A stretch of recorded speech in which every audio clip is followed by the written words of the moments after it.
Hello বন্ধুরা, আশা করি সকালে ভালো আছেন। নিরামিষ ফুলকপির একটা রেসিপি নিয়ে এসে হাজির হয়েছি।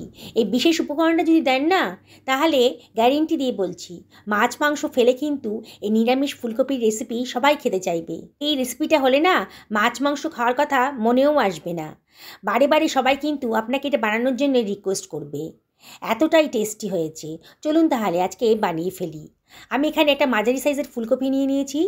ফুলকপির ডাঁটার অংশটা আমি কেটে বাদ দিয়ে দিচ্ছি। ফুলকপিটাকে ভালো করে কেটে নেব। একটু ডুমো ডুমো করে কেটে নিচ্ছি। খুব বেশি বড় সাইজেরও করব না, আর খুব বেশি ছোটও করব না। বন্ধুরা, এখন শীতকাল, বাজারে প্রচুর ফুলকপি উঠেছে। ফুলকপির নানান রেসিপি তো আপনারা খেয়েছেন। আজকে নিরামিষ এই রেসিপিটা খেয়ে দেখুন। সত্যি বলছি বন্ধুরা, এর টেস্ট না 10 দিন পর্যন্ত মুখে লেগে থাকবে। কড়াইতে জল বসিয়ে দিয়েছি, তার মধ্যে দিয়ে দিলাম 1 টেবিল চামচ মতন লবণ। জলটা একটু ফুটতে শুরু করেছে যখন, তখন কেটে রাখা ফুলকপির টুকরোগুলো আমি দিয়ে দিচ্ছি। ফুলকপিটাকে একটু ভাপিয়ে নেব। ফুলকপির ভেতরে কিন্তু অনেক পোকামাকড় থাকে, তাই একটু ভাপিয়ে নিলে পরে ফুলকপির পোকামাকড়গুলো নষ্ট হয়ে যাবে।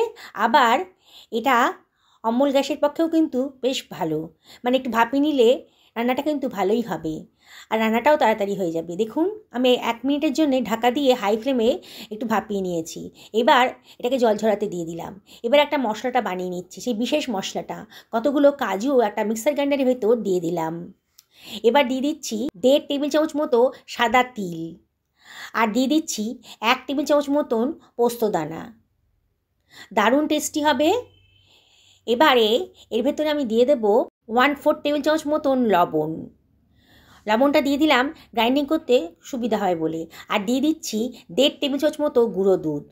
5 টাকার যে গুঁড়ো দুধের প্যাকেটটা পাওয়া যায় না, ওটা দিলেই হবে। এবার এটাকে আমি গ্রাইন্ড করে নিয়েছি। খুব ভালো করে গ্রাইন্ড করে নিতে হবে। এইবারে আমি দিয়ে দিচ্ছি 2 টেবিল চামচ মতো জল। আবারও গ্রাইন্ড করে নিচ্ছি। দেখুন কত সুন্দর একটা স্মুথ পেস্ট তৈরি হয়ে গেছে। এটাই হচ্ছে সেই বিশেষ মশলাটা। এটাকে আমি একটা পাত্রের ভেতর সরিয়ে রাখছি। ওই গ্রাইন্ডারের ভেতর দিয়ে দিচ্ছি 1.5 ইঞ্চি পরিমাণ আদা কুচি। একটা টমেটোকে কুচি করে রেখেছিলাম, সেটাও দিয়ে দিলাম। আর দিয়ে দিচ্ছি 2খানা কাঁচা লঙ্কা।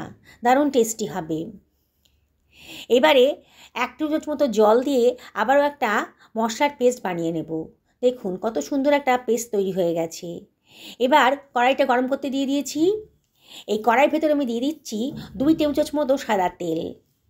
তেলটা যখন বেশ গরম হয়ে গেছে, তখন আমি ভাপিয়ে রাখা ফুলকপিটা এর ভেতর দিয়ে দিচ্ছি। এবার এই ফুলকপিটাকে আমি একটুখানি ফ্রাই করে নেব। 1/4 টেবিল চামচ মতো লবণও এর ভেতর দিয়ে দিলাম। দিয়ে এটাকে একটু নাড়াচাড়া করে নিচ্ছি।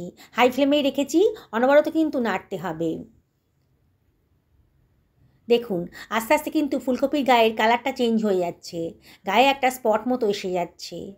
একটু ভাজা ভাজা মতো করে যদি রান্না করেন না, তাহলে রান্নার টেস্টটা কিন্তু দারুণ সুন্দর আসবে। নিরামিষের দিনে এই রেসিপিটা যদি বানিয়ে নেন না, আর কোনো রেসিপির দরকার হবে না।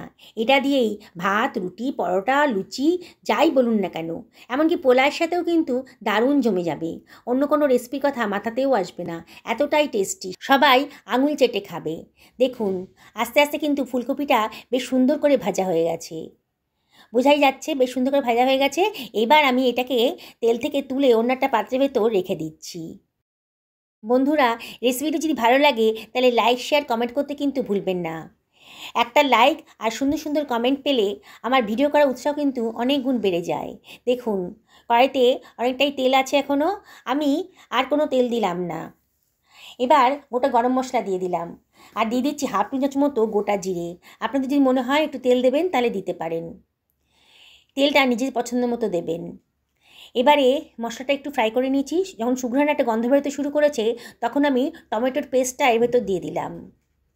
দিয়ে গ্রাইন্ডারটা ধুয়ে অল্প জলও এর ভেতর দিয়ে দিচ্ছি। দিয়ে এবার এটাকে আমি ভালো করে কষিয়ে নেব। অনবরত কিন্তু নাড়তে হবে। নেড়ে নেড়ে মশলাটাকে খুব ভালো করে কষিয়ে নেব। বন্ধুরা, রেসিপিটা বানানো কিন্তু একেবারেই সোজা।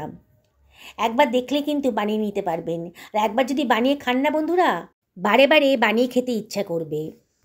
এবার দিয়ে দিলাম 1/2 টেবিল চামচ মতো লবণ। লবণটা একটু বুঝে শুনে দেবেন। আগেও কিন্তু ফুলকপি ভাপানোর সময় আমি লবণ দিয়ে দিয়েছিলাম। এবার দিয়ে দিচ্ছি 1 টেবিল চামচ মতো ধনের গুঁড়ো, 1/2 টেবিল চামচ মতো জিরের গুঁড়ো, আর দিয়ে দিচ্ছি 1/4 টেবিল চামচ মতন হলুদের গুঁড়ো।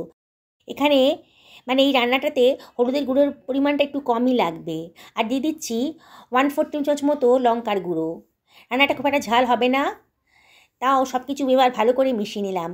যদি আরও কম ঝাল পছন্দ করেন তাহলে লঙ্কার পরিমাণটা কমিয়ে দেবেন। দিয়ে মশলাটাকে খুব ভালো করে কষিয়ে নিচ্ছি। দেখুন আস্তে আস্তে কিন্তু মশলার গা থেকে তেল বেরোতে শুরু করে দিয়েছে। এইবারে 2 টেবিল চামচ মতো দই আমি ভালো করে ফেটিয়ে রেখেছিলাম। গ্যাসের ফ্লেমটা একেবারে লোতে রেখে ফেটানো দইটা দিয়ে দিলাম, আর বাটি ধুয়ে একটু জলও এর ভেতর দিয়ে দিচ্ছি। দিয়ে আবারও সব কিছু খুব ভালো করে মিশিয়ে নিচ্ছি। খুব ভালো করে মশলাটা কষিয়ে নেব। দেখুন বন্ধুরা, আস্তে আস্তে কিন্তু আবারও মশলার গা থেকে তেল বেরোতে শুরু করেছে। আমি এখানে 1/2 টেবিল চামচ মতো চিনি দিয়ে দিলাম। চিনিটা দিলে পরে রান্নার টেস্টটা কিন্তু দারুণ আসবে, তবে অপশনাল, পছন্দ না হলে বাদ দিয়ে দেবেন। দেখুন মশলা থেকে আবারও তেল বেরোতে শুরু করে দিয়েছে, মানে মশলাটা আমার কষানো হয়ে গেছে। এবার ভেজে রাখা ফুলকপিটা আমি এর ভেতর দিয়ে দিচ্ছি, দিয়ে সব কিছু খুব ভালো করে মিশিয়ে নিচ্ছি। আপনারা আগে নিরামিষ ফুলকপির রেসিপিতে অনেক খেয়েছেন। একদিন রিকোয়েস্ট করি কি আমার মতো করে বানিয়ে খান। যে বিশেষ উপকরণটা আমি দিয়েছি এইভাবে বানিয়ে খান, দেখবেন অসাধারণ টেস্টি। যাকে খাবেন সে কিন্তু বারে বারে বানানোর জন্য রিকোয়েস্ট করবে। এর স্বাদ ভুলতেই পারবেন না। এবার আমি 1 বাটি পরিমাণ, ছোটো বাটির 1 বাটি পরিমাণ গরম জলের ভেতর দিয়ে দিলাম। দিয়ে আবারও সব কিছু ভালো করে মিশিয়ে নিচ্ছি। এটা বানাতে কিন্তু 10 মিনিটের বেশি টাইম লাগবে না। এতটাই টেস্টি আর এতটা তাড়াতাড়ি রান্না হয়ে যাবে। ভাবতেই পারবেন না যে এত সুন্দর একটা রেসিপি এত তাড়াতাড়ি রান্না হতে পারে। এবার ঢাকা দিয়ে মিনিট 2-3 আমি রান্না করে নেব, মিডিয়াম টু হাই ফ্লেমে। মিনিট 3 বাদে দেখুন কপিগুলো কিন্তু অনেকটাই নরম হয়ে গেছে, দেখেই মনে হচ্ছে। এইবারে আমি দিয়ে দিচ্ছি সেই বিশেষ উপকরণটা, যেটা দেওয়ার ফলে কিন্তু এই ফুলকপির টেস্টটা 100 গুণ বেড়ে যাবে। বন্ধুরা আবারও রিকোয়েস্ট করব, একদিন আমার মতন করে এই বিশেষ উপকরণটা দিয়ে বানিয়ে খান। দেখবেন সবাই আঙুল চেটে খাচ্ছে, এতটাই টেস্টি হয়েছে। সব কিছু খুব ভালো করে মিশিয়ে নিলাম।